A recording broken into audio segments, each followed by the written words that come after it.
Hey guys, if any of you have been following me on social media, you'll know that my life has kind of been cuckoo bananas lately, and so I thought I would film a book haul for you guys because one, is super easy to do, and two, makes everyone involved just feel better. And I need that right now, and I know it's finals week for a lot of you, so you need it right now. Let's just do a book haul, shall we? Okay. Since we're doing this to feel better, let's start with my most indulgent shopping trip, which is always to a thrift store because I see all of the books and they're so cheap, and even if they're not on my list, I just grab them because I can see them, and I really shouldn't go there anymore.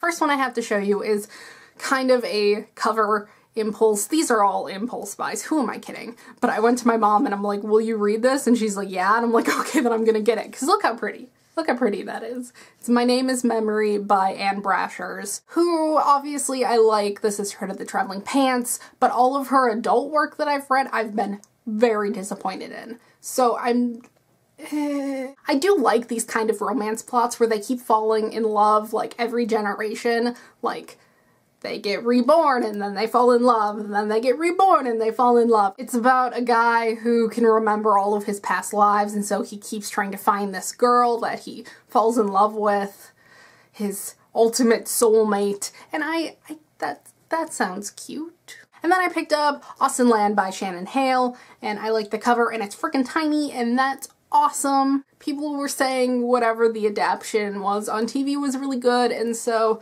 this will be a quick, short read. And I like books about books. I like Pride and Prejudice, so sure. I'm such a terrible person. This next one I only bought on a recommendation from another YouTuber, and I cannot remember her username, but her name is Katie. I'll link things. But that is Howard's End by E.M. Foster. Normally I only pick up classics if I really, really like the cover, and normally I don't like movie covers, but I think this is really pretty. I like Helena on the cover, so I mean, the font is absolutely atrocious, but really don't know when I'm gonna get around to reading this. And now into books that I went looking for and bought because I want to actually read them, and they weren't impulse buys because oh my god. Although, would I have made the orders if it wasn't Black Friday and they were having sales? See, on thriftbooks.com I have a wish list of books that I cannot get at my library, and so how else am I gonna read them? I have to buy them. And so whenever they're having a sale, I throw in a bunch of books. And this is 2 orders from Thrift Books, one before Black Friday and then one during the Black Friday sale. I finally picked up the second book in the adaptation series, which is Inheritance by Malinda Lo, and these are really good sci-fi books about a bisexual main character, and just real good. And I finally got the second one, and look how pretty. It was a library copy, but then I took off all the things, and now it's so pretty. Speaking of Malinda Lo and library copies, I have Diverse Energies, which is by a bunch of authors, but it is edited by Tobias S. Buckle and Joe Monty, and this has stories by Malinda Lo and Ellen O, and their names rhyme, and Ursula K. Le Guin. It's diverse sci-fi. That's all this book is stories about diverse sci-fi. And I'm reading it right now, and I am that much into it, and I am really liking it. I'll take off this library-ness eventually. I kind of like having it on when I'm reading because then like the little flaps don't get everywhere. I also got a really pretty vintage classic edition of Oscar Wilde's The Picture of Dorian Gray.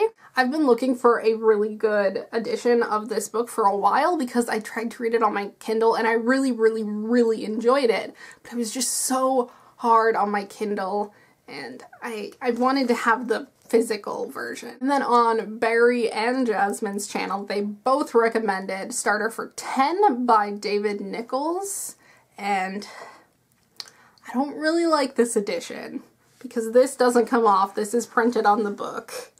And then when I went to take the thrift book sticker off, it got torn off. And this is kind of a chunker, but like the text is really big. So I'm not really concerned. I don't quite know what this is about other than the main character is supposed to be really pretentious, which I'll power through. It says 1985, first-year student and Kate Bush fan Brian falls for beautiful university challenge queen Alice Harbison in a brilliant comedy of love, class, growing up, and the all-important difference between knowledge and wisdom.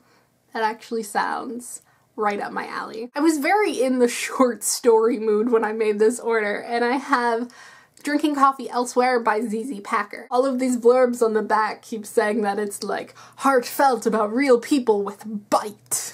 I just really love diverse short stories. This is by a woman of color, and it sounds like the stories are about growing up as a Black woman. And oh, there's some Japanese characters. Yep, it just sounds real good. Another short story collection that I have literally been coveting ever since I joined Booktube and saw it on Jessie, A Cup of Books channel. I've just been dying over this book, and finally, since I was in the short story mood, I'm like, okay, I can order this and not feel guilty. And that is Kissing the Witch by Emma Donoghue. And I'm sure not all of these short stories are lesbian retellings of fairy tales, but I'm pretty sure most of them are. I love fairy tale retellings, I'm in the short story mood, and I like Emma Donoghue. I like her writing, she's a good writer, and I trust Jessie's opinion of things, so I'm so excited. And I've kind of decided that Ray Bradbury is my favorite author, and so I've been trying to buy books by him because I know I will love them, and I have always been looking for, you know, the best editions, and this might not be the best, but I do really like it, and that is The Martian Chronicles by Ray Bradbury. The cover is nice. It's nice. I'm gonna be honest with you though, tell you that I have no idea. I have no idea what this is about. Sci-fi, Mars. And then in a Twitter giveaway, I won a book that I have been entering giveaways for months, and I finally got it.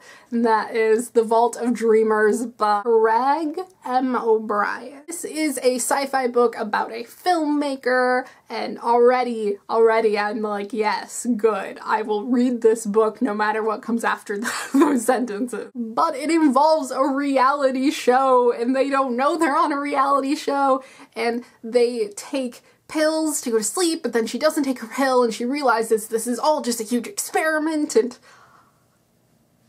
I know that there's so many books like this, but with the filmmaker aspect and the prestigious film school she's at, I just, yeah.